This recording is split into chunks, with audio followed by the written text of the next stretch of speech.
So we're just here at the Winnemucca petroglyphs, and you can see behind me already there's some very large, very deeply cut glyphs and patterns here in the rock. We're going to come back a bit later as well, so the light will be over this side, so we'll be able to see everything on this side. It's kind of in the shade at the moment, so we're going to take a walk around. So there's hundreds up here, and they're very deep, and potentially the most amazing thing about them is, in my opinion, is that they date to potentially 14,800 years old. We have more kind of zigzags, quite hard to see because of the shadow, but you can see some zigzags on this particular rock here. So there's all sorts of zigzags and shapes all along the side of this rounded piece of tufa rock. There's more examples just up here. I've just zoomed in. You can see some of the shaping on the rock, just on top of the main part, the Winnemucca petroglyphs here. Wow, look at these. These are excellent examples of the deep cut petroglyphs we find here at Winnemucca. So very good examples. Let's get close-ups of those. We know that, you know, this potentially is extremely old, 14,800 years. It's anywhere between there and 10,500 years ago, apparently. Because in between there, the lake had risen and then come down again, and these could have been here before that because they show signs of weathering. So we have some beautiful spirals carved on this rock. It looks like this may have fallen down off the main outcrop, but you can see these stunning spirals here. Look at these. Amazing. So this is like classic spiral design we find all over the planet. The fact that it could be 14,800 years, well, between that and 10,000 years, is pretty amazing. Serpents, zigzags, sort of square shapes. We have these whole series of cut marks there. Now that's fascinating because we saw those at Grimes Point, but these are clearly the earlier ones. I mean, look at those. And then we've got the striations, we've got the sort of leaf figure over there, and the great kind of zigzag pattern on this kind of tubular part just over here. These are incredible. So these are potentially the oldest cut marks in the world. They could be older than Gobekli Tepe.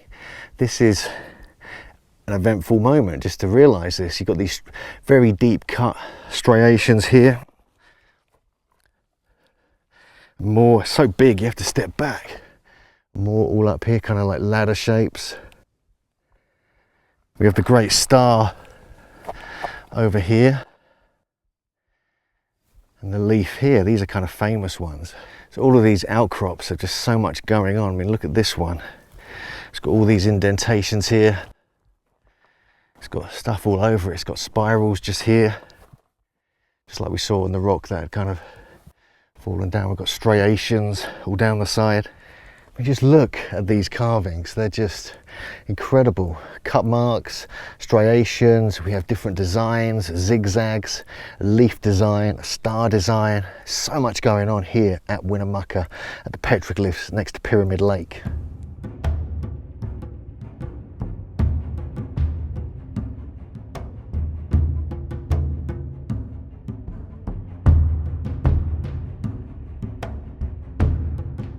Just look at this piece. This is like the kind of symbol of Winnemucca.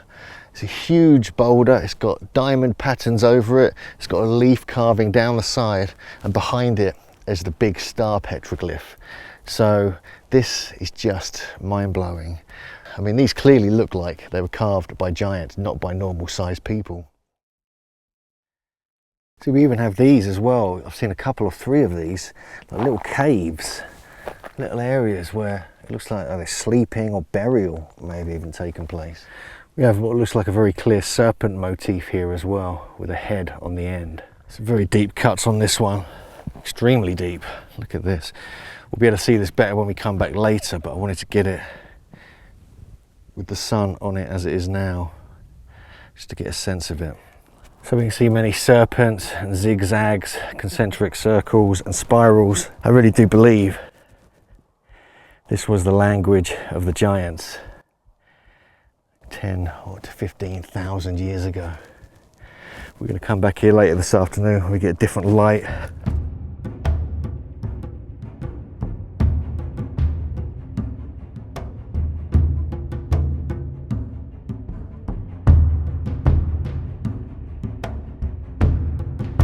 Just check these out. These are incredible. Look at these. How deep these are, deeply incised. These huge diamonds. Amazing. And then we have this, what I believe looks like a solar symbol here, but it could be something else, of course. So this is an amazing site, just so many levels, not just because of the age, not just because of the quality of the carvings, but the symbols and the style reflect those from all over the world. And I believe this was done by the giants, the ones that were found in Lovelock Cave. Down in Winnemucca, there was an 11'5" giant. There were other ones, other mummified red-haired remains found, so this is part of the same culture, definitely. So we're back here at Winnemucca. It's now the evening, it's like 6:30 p.m. in the middle of June, and behind me you can now see more petroglyphs. These are huge zigzag patterns carved deep in the rock. And because the sun's now moved around, they become visible. They were kind of invisible when the sun's not on it, when it's just in the shade. So amazingly, we're finding more here. We're going to come back again in the morning as well to get the light on the other side of the main rocky outcrop here.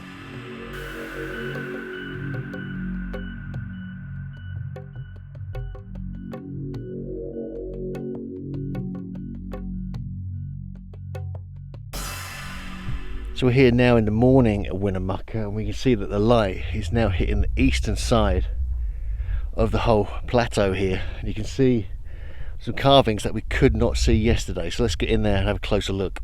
So we're here at the Winnemucca Lake petroglyphs in Nevada that are the oldest in North America. They're dated to 14,800 years old. And these are very unique because the Paiute tribe, the reservation these are on, associate them with not their people. They associate them with the red-haired giant cannibals of the past that are so many stories around this area. It makes sense too, because if you look at the size of all of these petroglyphs, they are giant. There is none like them anywhere else in the United States. And here we have this beautiful sunburst flower sort of carving. And what's interesting is in Ireland at Loughcrew, you have the same carving here on the equinox stone in Cairntee. But what is very unique is, if you can see right above this attached, is sort of like a crest with a line in it. And these two together are exactly the same on the equinox stone. There is no denying that these two symbols together are not matching. So that's very intriguing. And if you look up here, you see a lot of other amazing carvings going here all around this one tufa rock area.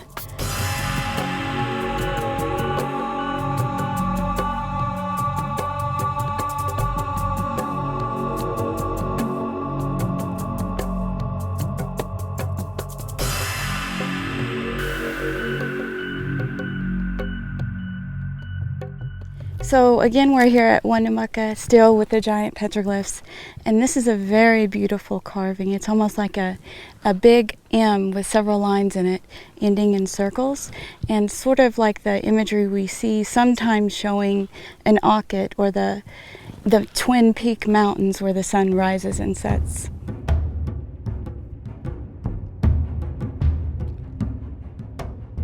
Okay, so I've moved over a little bit to look at more of the tufa rock and more of the carvings.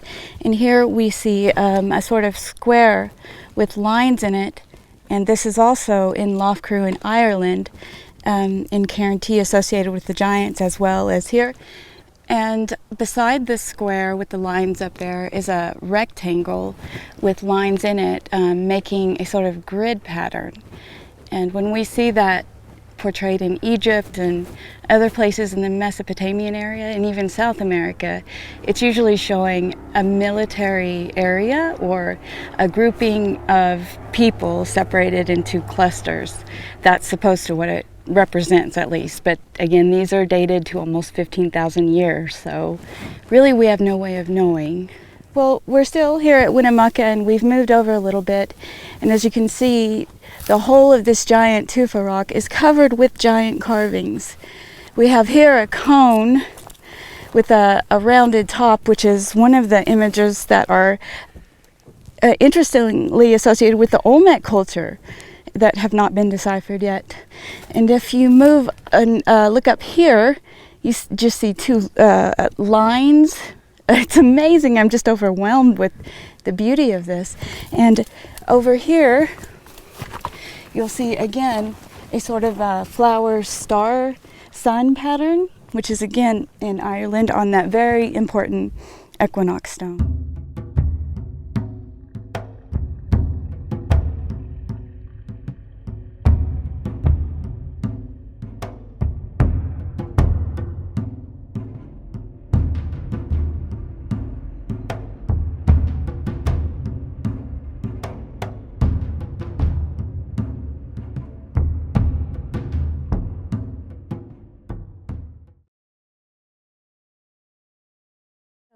Here we have a tight, swervy line, wavy line, reminiscent of a serpent, again with a line through it.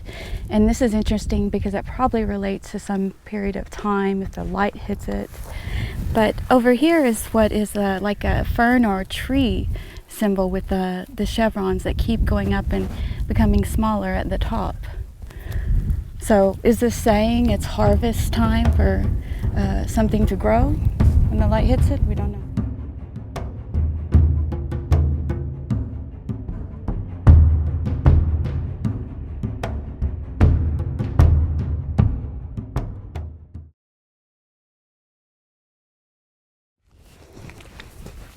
Okay, and here we have even more. Really at this site there are too many to cover, but we have this giant circle with little circles cut into it.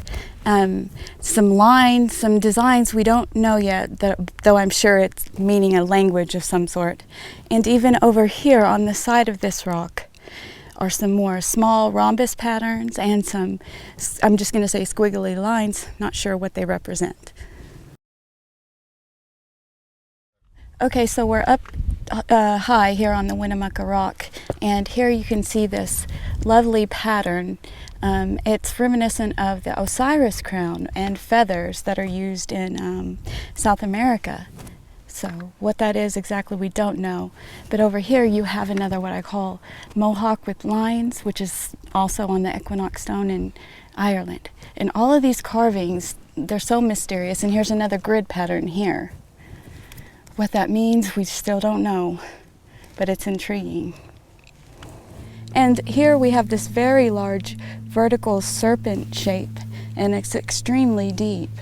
And I haven't seen this one before, so I'm really excited. They're just all over this place. We came here at the right time of light to get them, and they're just new things everywhere.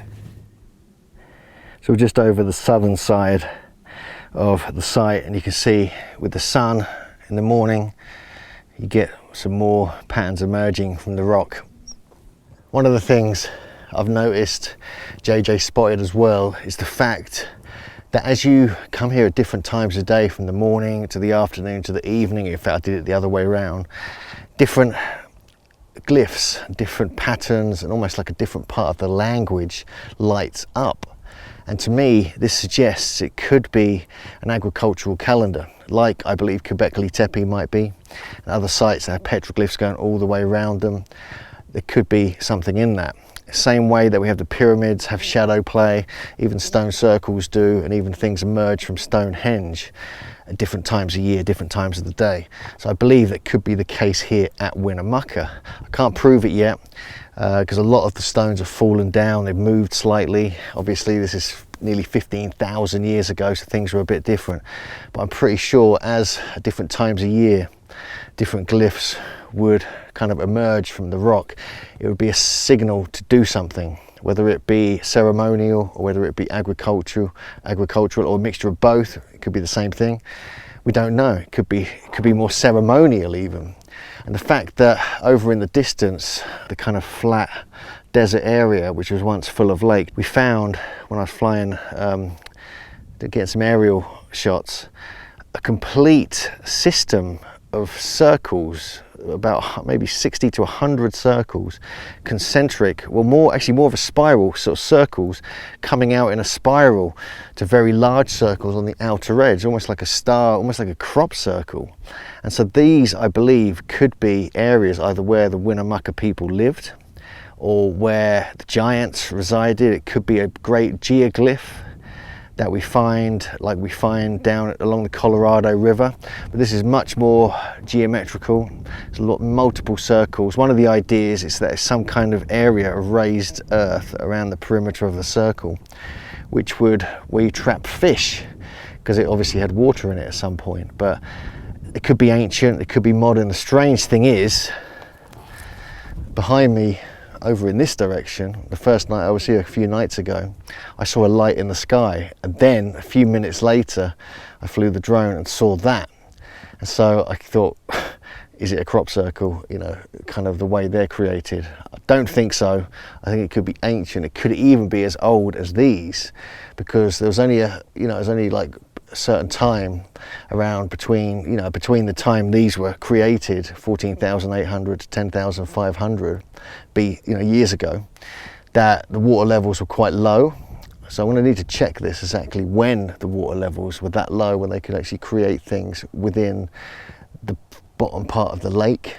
So there's something to be said about this. There's two different anomalies here. One of them is the idea that it could be some kind of calendar system. The other, that there's a great geoglyph right next to Winnemucca at the end of the peninsula.